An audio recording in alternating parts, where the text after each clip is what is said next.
Nigeria is Africa's digital heartbeat. Afrobeats on the charts, fintech scaling, and a restless creative energy. Yet even here, everyday connectivity collides with unstable electricity supply, high data costs, and uneven last mile access. Today, inside Nigeria's infrastructure paradox, I want to ask the question of how do you build a digital backbone when the foundations are fragile?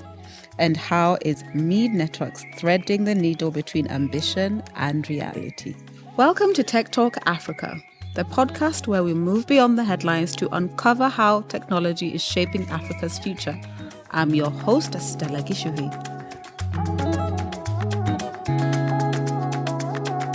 I'm joined by the CEO of MEED Networks, that's MEED Networks, Ahmed Atere. He's the gentleman who is creating magic regardless of all these challenges.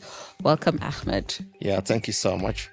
So am I pronouncing it properly? Is it MEED Networks or is it MEED? Yeah, that's correct. MEED Networks. MEED Networks. Yeah, and you are an infrastructure player building connectivity. Absolutely. In the world's most, no, it's not challenging, but a promising market. I mean, Ashoke, Adire, tech hubs, you name it. Yeah, stuff all the way. That's everything, Nigeria for you. Everything. But we're able to actually go ahead of all the challenges. Because looking at the landscape, typically, like you rightly said, there are a couple of challenges in there. But because of who we are, we're resilient. We have the word hustle on our names, everybody's name. Yeah, we're able to see the challenge and build around those challenges. Yeah. Like you rightly said, Nigeria has a lot of last mile issues. Yeah. And in the past couple of years, because I've also been involved with some government policy programs in which there have been some impression to actually ensure all these things are broken down. Yeah. But guess what? Even though they are there, the government is taking a very bold step right now. And I've started a journey to actually commission 90,000 kilometers of fiber optic cable around the country. Oh, okay. Is this under the leadership of Minister Bosu? Yeah, absolutely. Oh, fantastic. Yeah. So that's what is really driving right now. Yeah. And with that, we are going to ensure that both the served and the underserved are going to be having a 5G internet all across the country. Wow, that's brilliant. Yeah, that's a major one moving forward. But what was it like, let's say 5-6 years ago? Let's take it back a little. And what made you go into infrastructure and scaling before going into the nice things about the minister? Okay, yeah, the work sure. you're doing. Yeah, what was it like? Yeah, for me, it's always been about connectivity at all levels. All right. I mean, with human networks growing up, and back in school I used to have a cyber cafe, and basically looking at networks in that small architecture at Obafemi Awolowo University, Okay. and living there to also further my specialist in fiber optics industry. I mean, what you want to see next is everywhere around your country is connected. So with that, MEED Network grew. I started as a fiber optic certified training company, and afterwards, we actually built the largest campus fiber network in sub-Saharan West Africa. Oh, MEED did? Yeah, we did. Wow, MEED did that fantastic. as far back Okay. as 2010. Okay. Still very large right now. Still the largest right now. Wow. Became a case study on Cisco website up till date. And guess what? It's still functional despite all these challenges. Wow. Yeah.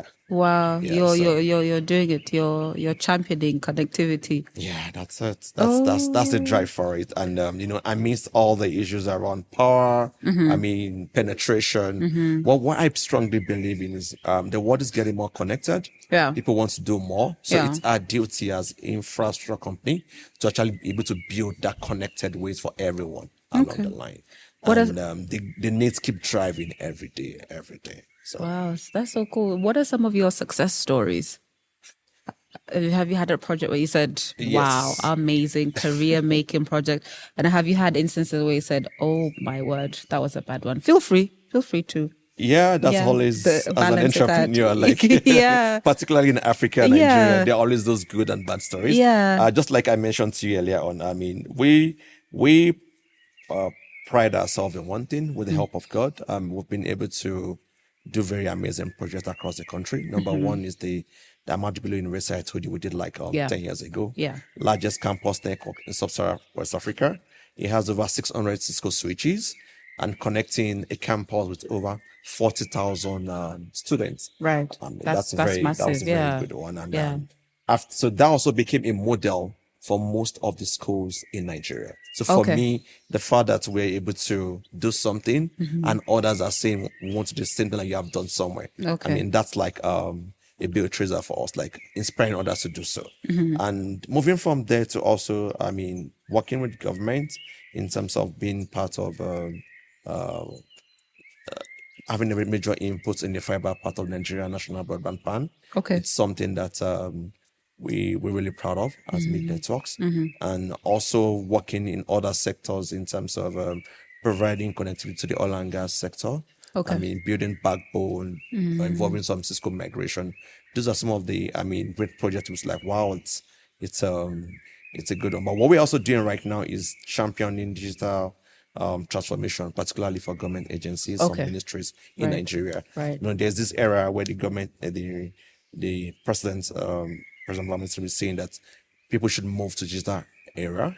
That means that Move to a what era? paperless. Oh. There'll be paperless Oh, in digital all. era. Okay. Yeah. Okay. So paperless, all government industries going to be the new era right now. So ours is to ensure that we do not just provide the platform, we also involved in the change management process that allows this to happen all along the way. And for me, that's one major thing that is really driving us out. And So like an entrepreneur today in today's Lagos, Abuja, Kano will not necessarily have the same experience as an entrepreneur from 5 years ago, because now there's a lot more connectivity. yes, And it's cheaper, it's more affordable. Yeah. That's what we're seeing. yes, that's what we're seeing right now. Oh, brilliant. So, and I also believe that in the next 5 years or in the next 3 or 4 years, Yeah. the same story is going to change, because after the old fiber is deployed around the country, Yeah. then more access also comes into place.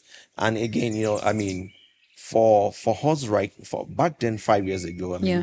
you have to deal with a lot of knowledge gap in the Yeah. industry. Yeah. Of course, right now things are a lot more done faster in terms of access to information, Yeah. because at least we've been involved in a couple of connectivity projects all across. Okay. And we've mentored, also trained a lot of people along that area. Because I would also say one major part for me is being in the classroom. I mean, I'm certified to train on fiber optics, both at the level of the OTT in UK and FOA in the US. And we've gone across Africa to do, I mean, a lot of trainings. And I'm always very happy when I see people that have trained doing a lot of the project and also come back. So let's work on this project together.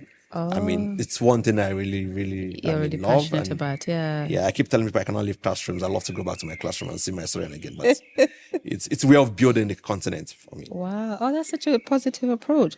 But I want to ask you, right? Beyond now the issues with the unstable electricity, cost of devices, last mile access, that you're saying things have changed in the last 5 years.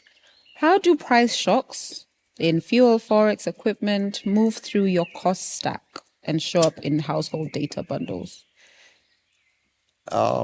So I mean, it's a lot. And I don't think this is just a solely Nigerian problem. Yeah, it's general everywhere. It's general. I think around infrastructure. Why I'm asking this question is because if you're for an organization I've been a part of, once there's an issue with fuel and there's an issue with forex, things change. if infrastructure prices shoot up. Yeah. And you experience that, don't you? Yeah. We do experience that. So particularly, I mean, in Nigeria, about a year or two ago, there was a massive deregulation of our currency, and that really affected a lot of stuff. Yeah. But again, we're finding a way to go around that. Number one, in terms of power, people are really moving into alternative solutions right now, alternative energy right now.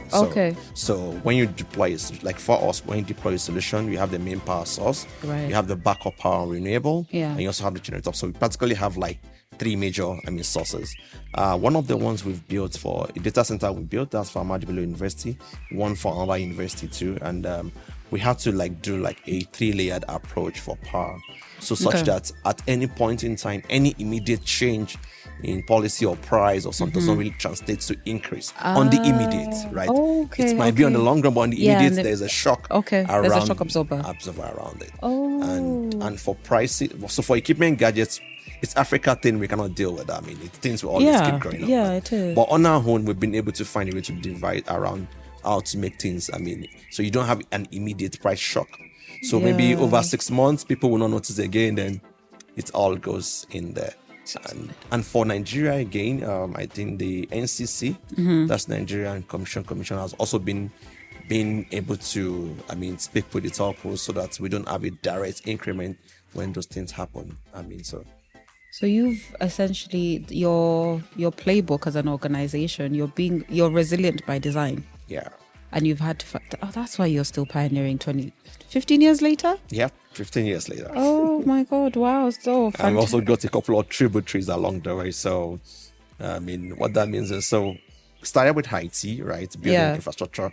When the power issue came on board, yes, we had to let's have something called MEED Renewables. So we build renewable energy with our power infrastructure, because that was one of the campus we went to at some point. There was almost absolutely no power. So we had to build a renewable energy to every node that we built for them, including the data center. How many were those? There are about 65 nodes. Wow. Yeah. One of the major universities in Nigeria. That must have been capital intensive. Yeah, it was. But because you want to make the network to work. Because again, no matter how much you have built, without the power, it's not going to work. So we had to build that so that we have a foolproof solution. So that's on one end. We're also trying to do a lot more around MEP right now. What's MEP? Mechanical, electrical, and power and plumbing. Yeah. So that's because now you're talking about Internet of Things. So that's the next level of things. So most houses are like, I mean, home automations. You want a central AC system. You want to control your refrigeration. You want to control your cooling, your gadget. And so that's another level we're trying to also move into right now. So that, I mean, you have all that. Your system can be fully automated. That's it. And it's a level that you're trying. So what would your advice be for companies in other countries facing similar challenges, because you weathered a storm and a half? Yeah. So I mean, what would you say to them? To them, I would say, I mean, it's Africa. We have to be very adaptable. There's no playbook around the world that will work in Africa. You have to find a way to localize and solve your own problem internally. Just like I mentioned, a campus we went to, the initial scope was build a network. If we had gone there, build a network and left, it's not going to work because there's a power issue in there. So you have to learn to also be able to solve and build solution around the problem locality. That you have. Yeah, exactly. And it sounds like you've been very successful. Yeah, we thank God for that. Then another thing again, I would say, so when you build this, do not only build network, build people. Networks and people go hand in hand, go hand in hand. Okay. And once story I would want to tell around, there are two different sites we've been to. Like I'm at the place about 300 kilometers away from my office right now. However, we're able to manage the network because we have built people who could manage the network. Okay. So when you go to places, don't only go and build people that will even support you. True. At some point, you get them as your staff, right? Because even when you're like graduate from those universities, most of them are my staff right now. I mean, because we're able to also build things around there. So when you build network, you build people, it's easier for you to manage. Yeah. And it's easier for you to scale up to other things and cover a lot more of ground. So those are the two values we have as MEED Network. We build network and we build people. You build people. And how many people have you built? Would you have a rough number? So in terms of optical training, we're closing up to 900 right now, trained and certified. I mean, so far in terms of optical training, but in terms of other aspects too, I think we could say over 8,000 people right now. 8,000. Over 8,000, yeah, true. Certified and skilled. So out of a challenge, 8,000 new jobs are created. Absolutely. And you continue building the people. Yeah, absolutely. That's what we do. Like, just keep building people. I mean, that's it. Because they eventually become one of your best team members. You can use them and you can support. So now we say we're based on we have presence in almost every part of Nigeria, Africa, East Africa, and all the way, because we have built people around those places. So that's the pride we got, basically. I would never have thought about building people. When I think I read networks, infrastructure, I zone out. It's for those engineers over there. But then I guess you've inspired confidence in me. I need to learn more about infrastructuring and networking. Now, onto the policy side of things, you have a fantastic minister. You're Minister of Communication, Innovation and Digital Economy. Have I got it right? Yeah. Is it well. MCIDE Bosun Tijani? Yeah. he came from the ecosystem, right? Yeah.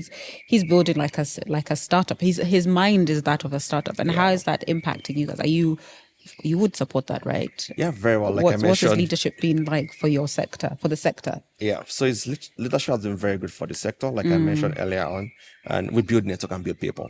I mean, Yeah. I would say one of the most one of the most impressive resources we have in Africa is our people, is our resource people, and we believe in building them.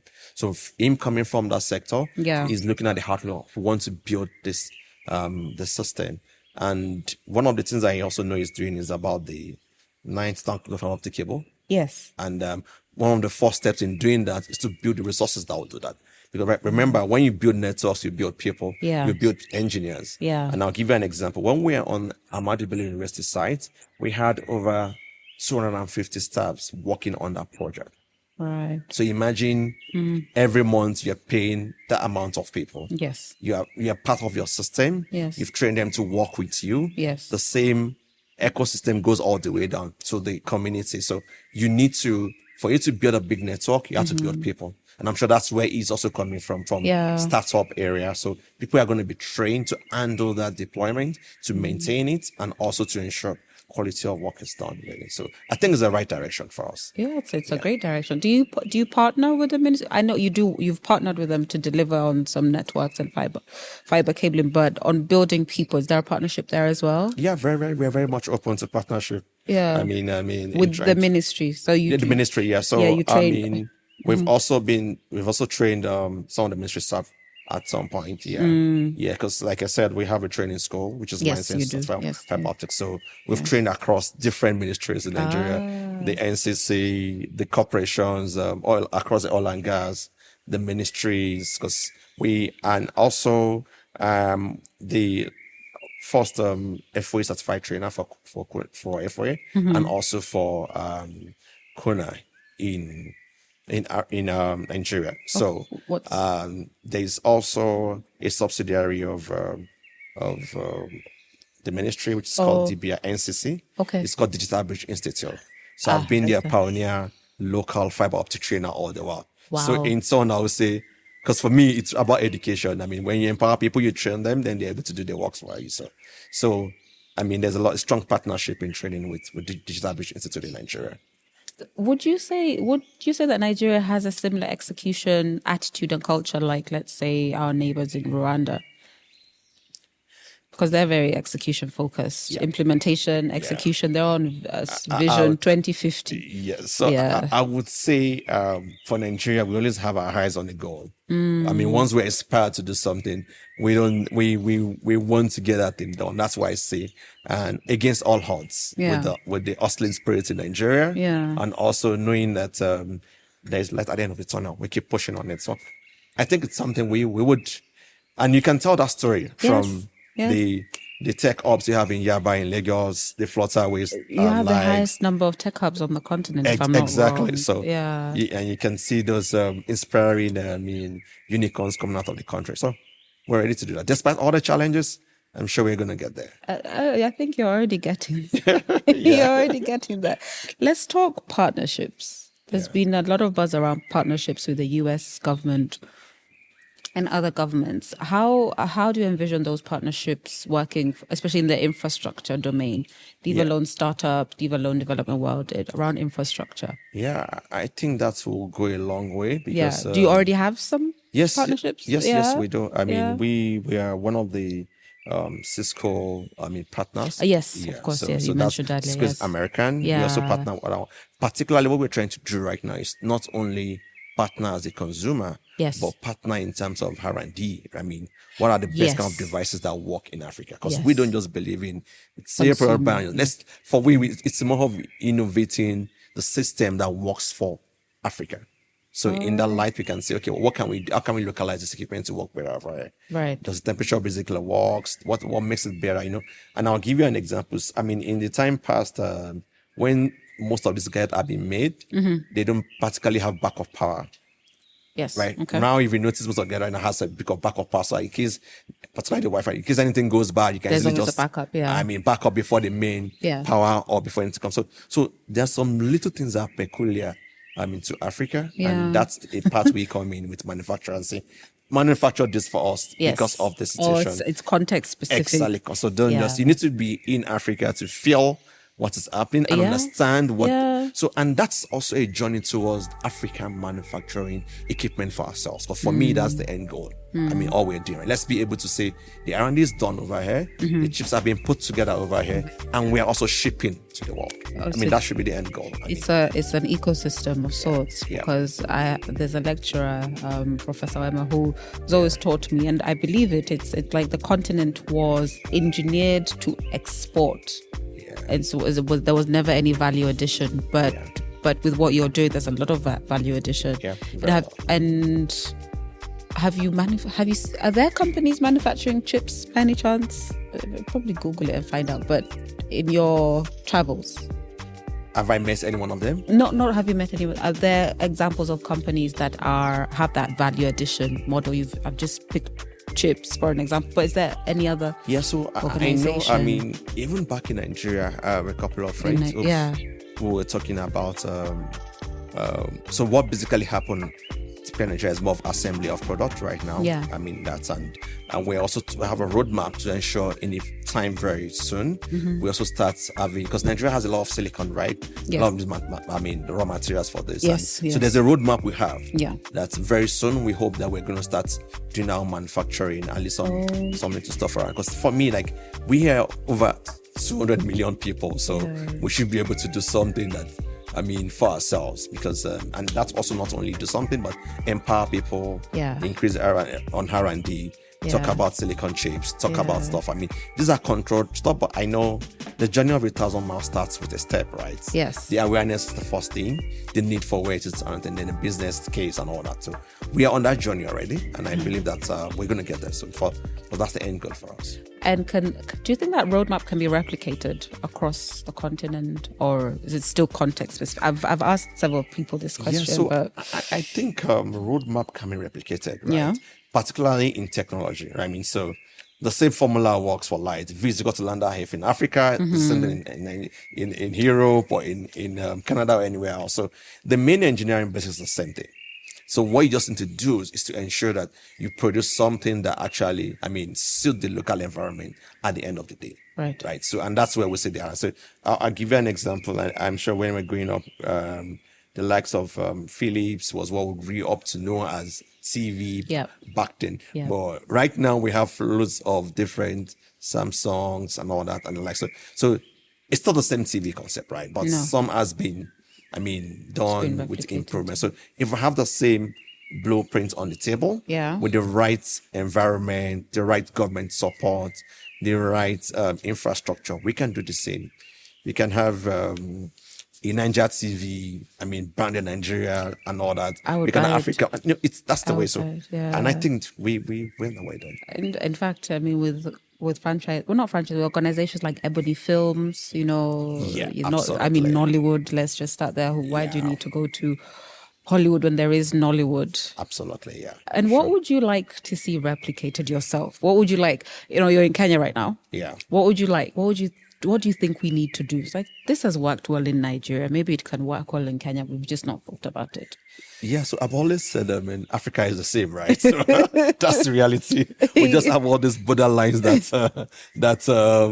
that creates us apart, right? But the reality is we all harness our efforts together, we can do a lot. And so what I would like to see, I mean, of course, that's also started over here, is, I mean, creating like those like the kind of the Yaba Tech Hub, right? When anybody from anywhere, you don't know anyone, can just walk in. I mean, you've got a very great idea. You have a amazing team who can support you, can put things on the table, and we can say, no, let's see, this guy is making sense. Let's build a business around it. And before you know it, the opportunity is there, the access is there, and people can come up with amazing applications, amazing products that can go around and use for the country. We have those. We have some hubs called Jitume hubs. I don't remember how many they are right now. They're in the thousands.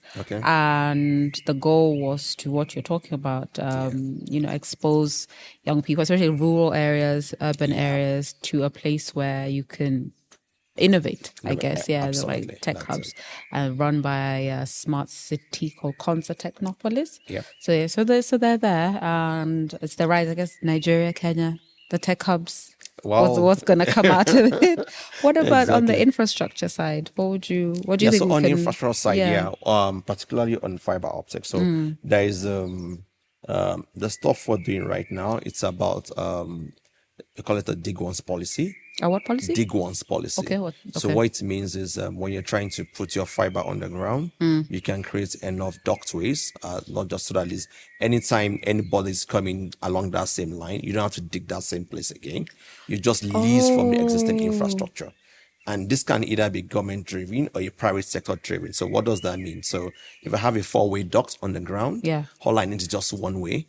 If someone is coming in the future, let's assume Okay. it was Safaricom that is here Yes. today. Yes. If Airtel is coming tomorrow, it doesn't have to dig. It just goes in there, leaves the same infrastructure, and in no minutes, it's spending less. It can connect faster, and Yes. everybody's on the same path. So, And not as detrimental to the environment. absolutely, yeah. Okay. So we're going green. That's awesome. And has fiber been recognized by major acts like your Water Act, your Roads Act? Yeah, so that's Has it? another. Yeah, it is. So Oh, okay. fiber has I'd been love that. declared. That's even why Declared, this. that's the term, yeah. has been declared as a national infrastructure. Yes, that's right, yeah. So and that's even one of the drive behind this 90,000 fiber optic cable that's been done, right? Because it's like saying this the government, the president currently is backing that up and say we need to build access, we need to get to remote areas, and we need to ensure we have connectivity around the country. So the fiber is already national. There's even what there's a show called NBAN, that's National Broadband Alliance Network. Yes. That also is driving consumption. So you're not only talking about building, but also Yes. consumption of the service. So government is really working so hard to ensure that, the fiber is a national asset. It has to go everywhere, Yes. and everybody has to be supported with it. That declaration is a step in the right direction because you can imagine if you don't declare it, a water company is dredging up a borehole or it's electricity, Yeah, yeah. a fiber cable's being cut, no internet in that area for, I don't know, a day or two. Yeah, that cases of that in some, Yeah. but absolutely because they know it's now, and a lot of steps towards that in terms of also doing a national GIS mapping of all the infrastructure around the country. That's another way to also do that. But again, it's been declared, everybody knows, and that part's been taken. And are they held accountable in case they damage a fiber optic cable? Do they get held accountable? we do that. Oh, finally. That's We such have a to get good it done, story. right? And were you So championing for that policy declaration? Yes, I would say. imagine you were. Long ago. I think about like 2010, 2009, 10, 11. Yeah, because like I told you, I also deliver lectures or train people from the policy angle. Yeah. So it was a very funny scenario we had in one of our classes and say, what can we do? Like, okay, we can have the same routes being dug by the same different elements, different times of the year. Let's just do something that can work. So a lot of the team, my candidates in the class, okay, let's do this. And a couple of them were from the policy angle, right? Yeah. So years down the line, they've also raised it up. I said, okay, yeah, even though we cannot correct it there, but now we can Now make you it can do a happen. lot And better. So when the minister made that declaration and saying, let's go ahead with it. So it was easy to resonate with those people to make the policy and work fine. So that's also sometimes I keep telling people, so you want to build something, you don't have to do it today, but when you're on the right path, as you move on, championing the story, one day the pieces will join together and you're going to achieve the goal. It sounds like you've broken down silos because normally the policy people sit in one room, the engineers sit in another room, the other stakeholders sit in another room, and then everything just falls apart. But you guys are bridging that gap, aren't you? Yeah. Oh, fantastic. That was a road planted long ago, but right now I think everybody's together. And that's even the reason for the NBAN network, the National Broadband Alliance Network. Yeah. But again, that was also built on the fact that there's some seed that's been planted years back. Yes. I said, we need to do this. This is the okay. direction. And if everybody comes together, then we can achieve it. Oh, so you're building on previous conversations. That's brilliant.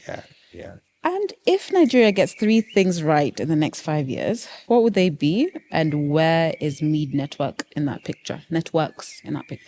Yeah, in terms of technology, right? In terms of tech, yeah. Okay. I mean, you've got a lot right from our conversation, but 3 things in the next 5 years. Yeah, I want to see us doing a lot more manufacturing. Your heart is in My manufacturing. heart is manufacturing. I love that a lot. Is there a good profit to make in manufacturing? Yes, and I will tell you, I can do analysis for you, right? So, an average yourself probably use almost how many chargers, how many charging cable in a year. If Nigeria is talking about 200 million people, we're making just $1 on one charging table. That's like $600 million market in just 1 year. So there is a lot in manufacturing. Yeah. So manufacture your own cable. And do all that. Start with charging cables. Just as simple as that. We can move to the next thing, and the next thing, and the next power thing. banks. And power banks. Yeah. And things that people need generally in tech. Yes, there's a move towards having our own laptops. Yes. I think I'm bound in Abuja. But I'm just saying that we can pick those small things, Yeah, and start building around them. And before we know it, because now we've got a market. Yes, Right? So if the market is there, Yes. you just only need to produce at a very good price. Even though we know we are competing with the outside world, but with the help of the government, Yeah. right, those prices can actually be subsidized Yes. to increase the local production. And in the long term, it's going to be benefit for the country. And I think it's a playbook that almost all African countries can replicate. MEED Networks wants to go into manufacturing. Sure, one day we get there. We can manufacture our tech products. That's the way. That's the way to go. We do the R&D, then we'll push it out. They there. just do everything. Yeah. And for today's CIO, based on our conversation, manufacturing, skilling, policy, you name Education, it, training. education. What does the next generation of CIOs need? What do they need to have at the back of their minds, based on what you know, or what you've seen? What's your advice? Yeah. So what they need. Actually, CIOs and CISOs. CISOs, yeah, sure. So what they need to have at the back of their mind is, let's shift the mindset of our team from two things. Number one, from consumption to production. Like we don't just want to consume technology. Yeah. We want to be part of people that actually, make the technology and as it localized to our environment. Right. That is one thing. Then number two is, and once that focus is being built in them, they also see themselves as a problem solver. Right. Okay. Because I also believe, yes, we're building technology, but you have to be the people behind the technology. If Right. you want it to be amazing. Right. So it's not just about you being a CIO out there and tell people what to do. It's about you building a team who are very good and smart and say, this is the direction we're going based on the value we want to create. So people and building people and building gadgets. That's what I would like people to say in it. Let's move from consumption to production in IT. Now, I forgot to ask my favorite topic, AI. Right. Oh, You have a very good. I haven't talked about AI. yeah, it's the buzzing word right now. It would not be a tech podcast without the buzzword. Sure. What's the role? No, I don't want to ask about the role of AI, but you have a very good AI strategy. Yeah. I've read through it. It's a draft. I think there's the final draft. There's a final version. Let me not embarrass myself, but you do have a really good strategy. Implementing that strategy in spite of these challenges, what do you want to do different? Because we write very good strategies. Yeah, sure. But implementing them in this world of opportunity and challenge. Yeah. MEED Networks. What are your thoughts? Yeah, so number one, to implement it, we need the right leaders, right? And I'm sure we have that right now. Yeah. And I think if someone is goal-driven and purposeful-driven, we should be able to achieve those ones. And seeing AI, it's more like it's something I believe makes out, particularly for engineers I know, we do a lot of research a lot. And I remember back then in school, we used to go back to the library and get those big encyclopedias to go and find a watch in there. But right now with AI, not only can you get those things at your fingertip, it's more very fast and efficient comparing information. So I think it's gonna be a very good one for us. Yeah. So we evolve from having a team do more of the manual work. They now move more into thinking and more of R&D. So that's the way I see that coming into us. So we can say, okay, considering we want to do, so considering Nigerian temperature as XYZ, we want to build a design for me that could manufacture a phone that will not tell me it's too hot at a particular point in time. What design can I have to make that happen, right? How do I position my chips? How do I ensure the stuff? I mean, that happens a lot. I mean, so it's something we can use to compare information around what can we do locally. And I mean, wow, that's an interesting way to think about it. Yeah, release you from reading a lot to now actually the critical thinking. Whereas other people are saying, no, we're relying too much on AI. But one of the few organizations that have vocalized that actually it will release a lot of people. Yeah. Well, a lot of engineers from their day-to-day work. Wow. So it makes them work faster. It makes them work. So you like AI? Yeah, I do like AI because I'll tell you. You support AI? Yeah, I support AI 100%, okay. right? So people I don't know why people are scared about AI, but really, if I can so I'll give an example. Yeah. Sometimes back 10 years ago, so if I had to go for a presentation, I probably have to spend almost, 2-3 days making my slides, content, another one day to make it beautiful, another day to now finalize. But right now, in 5 minutes, I can sit down and just get a whole slide ready for something I never have an idea on. And so for me, again, what works for me in my business, I never get to say no to challenges, right? So my story into fiber was, I was a core network guy. I went to a conversation and interview. But do you want to do fiber optics? What's that? And if I knew about it, okay, no problem. Let's explore. Yes. So it took me a while to do that. But I know if it was right now, in a matter of minutes, I can come back and say, this is what I want. And we can move forward. So for me, if a lot needs to be done, and we can do it at a very faster time, we are more productive. Yeah, we are. Yeah, that's it. That's the way to And look we're at it. becoming a lot more efficient. Absolutely, yeah. Well, Mr. Atere, it sounds like you've got great plans for Nigeria. Yes, we do. Okay, we'd love to come and visit you one of these days. Yeah, we'd love to welcome you in Nigeria. Yeah. They get it open for you. And like I said, Africa is all the same. Yeah. I keep saying that. So we're just neighbors, we're family, so we can all work together and build something massive for the entire planet. And there's a place for everybody. Yes, there's a place for engineers. There's a place for a network engineer. All manner of engineering. Engineers in this ecosystem. There's a lot of it. For the engineers, for the DevOps guys, for the security guys, is there. I mean, talk about even the graphics guy. Yeah, there's a lot of space for everybody to do so much. Everybody. And I think I was working somewhere and I saw a zebra crossing. Normally it's going to be that red and the yellow and black.